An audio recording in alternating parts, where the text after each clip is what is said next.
And what's up, everybody? Welcome back to the channel. It is your boy Cheap Eludes. Today, there hasn't really been much in the way of content from NBA 2K22, my team, aside from some new XP stuff. That's about it. So, let's use this opportunity to speculate and talk about ways that 2K could improve my team. Look, realistically, are they ever going to see this video? No. Is it fun to talk and wax poetic about the things they could do to improve their own game that they, for whatever reason, will never do? Yeah, absolutely. So, let's get underway. Are they going to implement any of this stuff? Probably not. I would say no. Maybe some of it. We'll see. Number one, let's get into the agendas. Now, I think the agendas have been fine this year. I don't think there's anything crazy that they need to overhaul in relation to the agendas and the XP and stuff like that.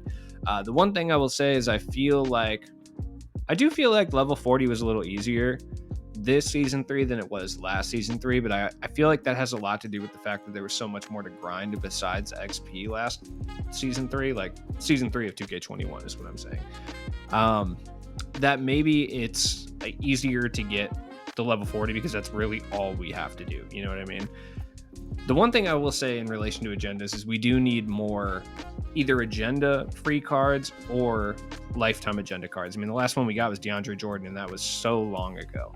I really would like to see more of these pop back up. You know, I didn't even finish these two, to be honest with you.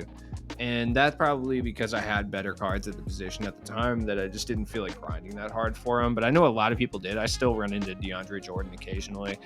Daryl Griffith was relatively okay when he came out, too. So, I mean, yeah, they gave us the city floors and the city universe, like in this stuff. But, like, these are a pale substitute, and they're basically just here for collector level. And I mean, I guess, give me something to do to a certain extent, but I've only done 2 of them.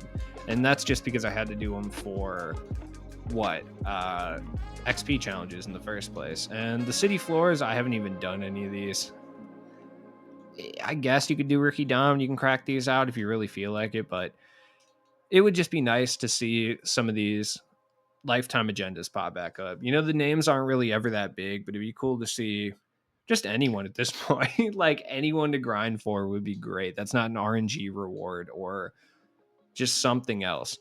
Next up, spotlight challenges. I wish they would have brought spotlights back or at least something. I mean, the Steph Curry stuff was cool. Granted, they did all this just to sell us a Galaxy Opal Steph Curry like a couple of weeks later. I think even a week later. I don't even think it was a week, honestly. I think it was just a couple days later. So, I mean, I guess cool. I would just like to see more of around this time last year. We had the spotlight challenges and stuff like that were giving us like Evo players. Like I remember we got Amethyst to Diamond Wally Zerbiak around this time. It was one of the only players in the game that had Hoff clamps and Hoff range, which was sick. And he was a free card. Everyone used him for a little bit, at least for a couple days. It'd be really sick to see more of that stuff pop back up besides just like, you know, tokens and like badge packs and stuff. Like I would like to see a couple players in here. Just Evo rewards would be great at this point. While we're on the subject of challenge cards, it would just be so tight if they would give us moments cards again. I don't know why they insist on doing this every single year. Like every single year. 2K20, they were really good about it. Granted, they just stopped flat out towards the end of the year, but they gave us other stuff like Spotlight Sim cards and Players Club cards and stuff like that. And then they throwback moments were in the mix too, so they stopped doing moments cards, but they gave us a bunch of stuff, and that had a lot to do with the NBA season anyway. It wasn't really 2K's fault that time, but the last 2 years, I feel like they just stopped giving us moments cards for seemingly no reason. And this is the perfect time for them to give us moments cards because we have all these random NBA players entering the league on 10-day contracts, and some of them are going to break out and have like cool games, or at least get some minutes and stuff like that. A good example of not a player that's on a 10-day contract, but somebody who's overachieved due to health and safety protocols and having to play more minutes and stuff like that is Cam Reddish. Cam Reddish had a 33-point game on the 27th. I was going to say yesterday, but it was a couple days ago. I think it was the 27th. Does it really matter what date it was? It doesn't. So it'd be cool to see a Cam Reddish who I can't seem to find anywhere. I know he's around here somewhere. Is he not? Oh, there he is. I didn't even see him. It'd be cool to see a moments card for Cam Reddish. And you know that would sell packs because people love Cam Reddish. 6'8", he's a Paul George clone. Just make him a slightly better pink diamond Paul George, and all of a sudden you're Boom, selling a bunch of packs. So why they're not doing this, I don't know. Obviously, there's other top performers. Cam Reddish is just one I wanted to bring up because he's such a pack seller in my team that it makes almost no sense for 2K to not throw Moments Cam Reddish in packs at this point. I have no idea why they're not giving us Moments cards. Look, I understand why they wouldn't give us Moments cards for some of the NBA's biggest players because they're going to sell those for packs. I get that. Like, I'm sorry, they're going to save those for packs because they sell packs. I get it. Not giving us a Moments LeBron, not giving us Moments Steph Curry, stuff like that. Like, I get, even though they have given us a Moment Steph Curry, but I get not doing it right this second, right? Or like Tatum or something. I get it. Those guys sell packs to a certain extent, or like Damian Lillard, you know, you already have like the clutch time reward version and stuff like that. And anyone in the NBA 75, you have to pump out NBA 75 cards. So like, I understand. But at the same time, I just don't understand why you're not giving us these random guys, like these guys that are going off in the NBA right now. It makes no sense. One thing I wanted to point out that I think is really cool, I got John Wall today, and I got to say, them extending this event, I think is awesome. Now, for me, unfortunately, I really wanted to get Keith Van Horn, and I was hoping after Christmas I would have no resistance to doing that, because who's going to grind for Keith Van Horn? Maybe a sweaty game every once in a while for people who just love to play TTO. But now that Paul George is up here, like, I'm getting sweated every single game, and it's like super bummer. Draft mode. Oh, 2K, can you please do something with draft mode? Can you do a limited time event? Can you do like literally anything? Like, I have a pretty solid drafted team. Antonio Davis sucks, but like the rest of my team is really solid, and I don't even have any inkling to play this whatsoever. Like, none. I don't want to play this at all. I drafted this team like 2 weeks ago, and I haven't played a single game with it. And I got a pretty decent team. I don't want to play it right now. There's no reason. I got Drummond already. Like, what am I going to do in draft mode? Like, the least you could do is put packs on draft mode. Like, the very least. You can put like colossal packs or like season 1, season 2 packs on there. Just anything on the board that would make me want to go play this mode. Do whatever limited is, right? When there's a limited event going on, whatever you can earn in limited, put it on the draft ascension board too. Like, who cares at this point? 2K just doesn't want to reward us sometimes. This is my feeling. I like that there's a clutch time event. I like that they did that. I just don't like the execution of it. Why would you put it on the wheel? Why would you not make it like a guaranteed amount of games? It's Drazen, Petrovic, and Embiid. Those guys don't sell packs. They're not even expensive. I just don't understand why you wouldn't make it like an additional, 10 games or whatever for Drazen, an additional 10 for like another like prize. Like, I don't know, who cares? Like a badge pack or like, I don't know, it doesn't matter. Or like a shoe boost pack or something. You guys love giving us those anyway. Like 10 for Drazen, up to 20 for the shoe boost, 30 for Joel Embiid. Like, I don't understand why they wouldn't do that. That makes so much more sense than what we're dealing with right now. Unlimited's unlimited. I do like the beyond level 40. I don't think that's really an issue. Particularly, I mean, I wish they allowed us to pick the unlimited reward. Like, I really do.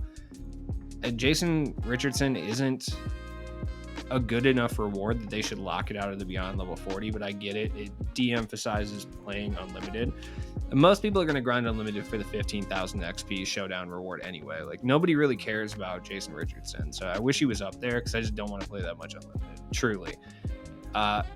Who am I even going to take? I don't know.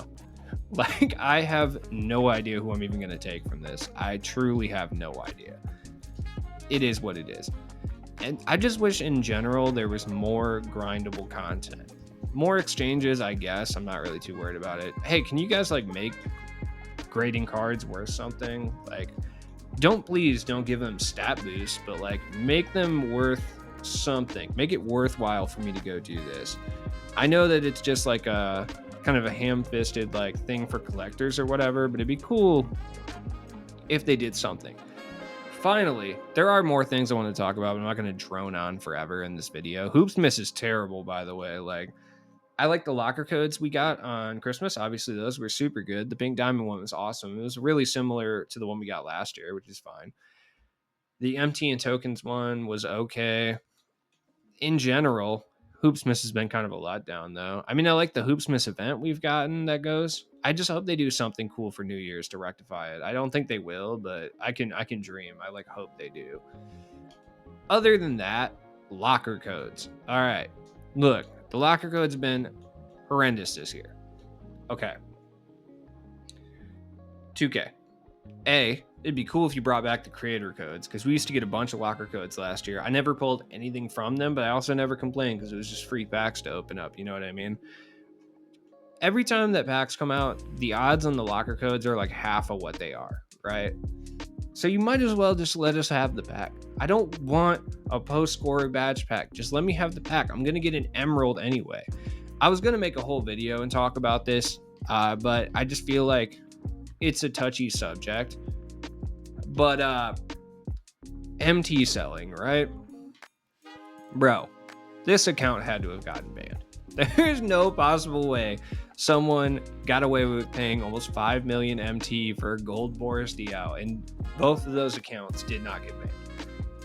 Unless they were connected to 2K, that's the only way. MT selling has made cards so ungodly expensive. If you don't buy MT, a lot of the best cards in the game are almost unobtainable. And I know there's going to be market guys that pop up in this video. They're like, yeah, no, I got 2 million MT legit.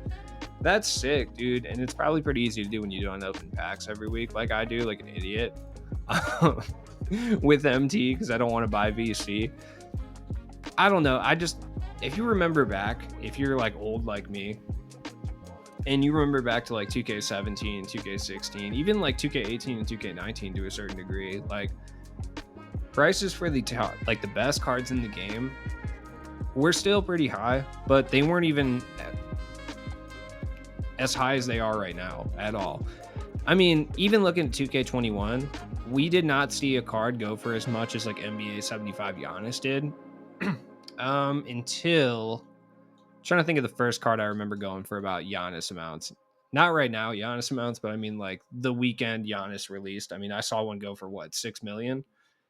Consistently, they were going for 1 million. I mean, a good example would be LeBron. I mean, LeBron's going for astronomical amounts right now. He's kind of chilled out a little bit, but he was consistently going for over 1 million too. I don't remember cards doing that consistently back in the day. Maybe I just have selective memory. That's entirely possible. I don't know. Let me know down in the comments. Do you guys remember that? I remember like T-Mac cards being expensive. I remember certain cards being pricey for sure. I remember cards being 500-600K, especially in like 2K18, 2K19, but I don't remember consistently cards being over 1 million MT. That's kind of a new thing. Like, I don't remember that happening. I barely remember that happening in 2K20. Like, I remember Leap Year T-Mac was the most expensive I think I had ever seen a card before, and that was at like 800K at one point.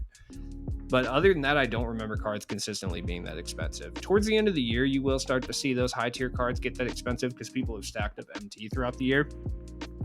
And I don't think the actual cards themselves are getting more expensive. I think what it is cards are getting more expensive earlier this time. Like, you know, around basically since the MT sites really started getting prevalent. Like, you're seeing cards in November and December go for over 1 mil, where you wouldn't see that until April in past games. And I think that's an issue. How 2K could curb that? I mean, one central currency. Just make one currency. 2K is so greedy, though, I could easily see them not putting a limit on it. You know what I mean? Like, games like MLB The Show, the way they're able to essentially use the one single currency is because they put like pack limits out, and the best cards are reward cards anyway, so it doesn't really matter.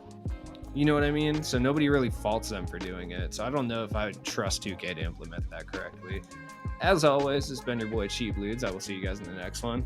Like I said, not really much going on in 2K. Obviously, we're going to get hopefully some moments cards. Probably not, though, but they're definitely going to let us know what we're getting for New Year's content. And I will see you guys then. Peace.